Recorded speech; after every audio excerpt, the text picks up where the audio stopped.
Huwag mong i-skip ang video na ito para mas maintindihan mo kung bakit mahal ang mga manok na Indio Gigante, Polaco at Rakudo. Tara pag-usapan natin mga katugkaran.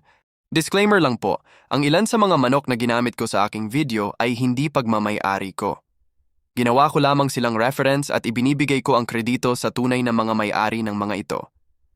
Welcome to Karan ni Abay Backyard.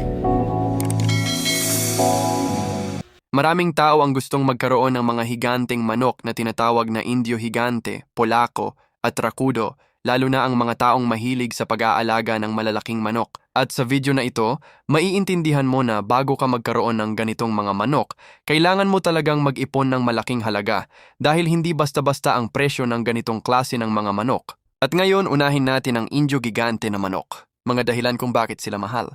Indio Gigante, bakit mahal?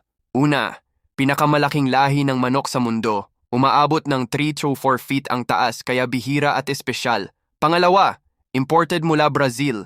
Galing sa Brazil kaya may mahal na shipping, permit at quarantine. Pangatlo, mabagal paramihin, hindi agad-agad napaparami ang pure line. Matagal ang breeding para ma-maintain ang height at kalidad. Pang-apat, status symbol. Maraming gustong mag-alaga dahil pang-display at pang-flex. At dito na naman tayo sa Polaco. Una, limited bloodline.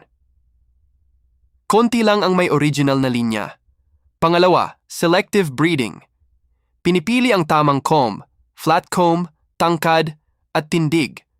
Kaya maraming sisiw ang hindi pumapasa sa standard.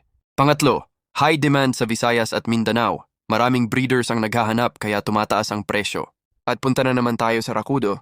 Bakit mahal? Una, rare line sa Pilipinas. Hindi ito kasing dami ng ordinaryong manok. Pangalawa, malaki ang puhunan sa feeds at maintenance. Mas malakas kumain ang higanteng manok. Pangatlo, breeder pricing system. Kapag may pangalan na ang breeder, tumataas ang value ng offspring. Buod kung bakit mahal sila. Imported o bihira ang dugo. Mahirap paramihin ang pure line, mataas ang demand, pang-display at pang-negosyo. Malaki ang gastos sa pagpapalaki. Kung tutuusin, hindi lang manok ang binabayaran, pati genetics, rarity at pangalan ng linya. Bakit talaga sila sobrang mahal sa Pilipinas ang mga manok na ito? Bihira at limitado ang supply. Mahal ang importation at pagpapalaki, feeds, vitamins, maintenance. Status symbol, pang-display at pang-flex. Negosyo mindset. Maraming gustong mag-breed para kumita. Genetic value ang binabayaran, hindi lang karne. Sa madaling salita, hindi lang ito simpleng manok. Ito ay investment at collector's breed. Bakit maraming nagnanais magkaroon? Una, pang-flex sa farm. Pangalawa, pang-display at pampaganda ng breeding sa yard. Pangatlo, may value sa negosyo. Pang-apat, iba ang dating kumpara sa ordinaryong manok.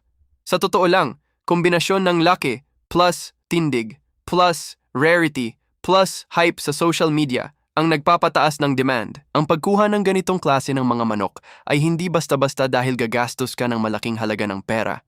Pero hindi lang doon nagtatapos. Kapag mayroon ka na ng ganitong mga manok, hindi rin biro ang gastos sa maintenance, mula sa pagkain, mga bitamina, at pati na ring gamot kung sakaling magkasakit sila. Kaya sa mga buyer na gustong magkaroon ng ganitong mga manok, sana huwag ninyo halos hingiin na lang ang presyo ng mga manok namin dahil sa aming panig, nagsasakripisyo at nag-iipon kami para lang makakuha ng ganitong lahi. Gumagastos kami ng malaking halaga mula sa pagbili, pag-aalaga, pakain, bitamina at mga gamot nila. At hindi pa doon nagtatapos dahil gumagastos pa rin kami para sa maayos nilang tirahan. At ito pa, hindi basta-basta ang pag-aalaga ng mga manok na iyan dahil malakas kumain. Mas malaki ang katawan, mas malaki ang konsumo sa feeds. Kailangan ng vitamins at supplements para maabot ang full potential na laki. Maintenance at gamot. Kapag nagkasakit, mas mahal din ang gamutan. Maluwag na kulungan. Kailangan mas malaki ang space dahil higante ang size. Sana ay maunawaan ninyo kung bakit mahal ang ganitong klase ng mga manok. Kung talagang gusto mong magkaroon ng ganitong mga manok, hindi dapat maging hadlang ang kamahalan at hindi rin dapat maging dahilan ang pagsasabing hindi mo ito kayang bilhin. Pareho lang tayo ng sitwasyon noon nang mangarap kami pero hindi sapat ang aming budget. Ito lang ang ginawa namin kung bakit nagkaroon kami nito. Nagsikap at nag-ipon kami para makabili ng mga manok na ito. Walang bagay na hindi mo makakamtan kung magsisikap ka para makuha ito.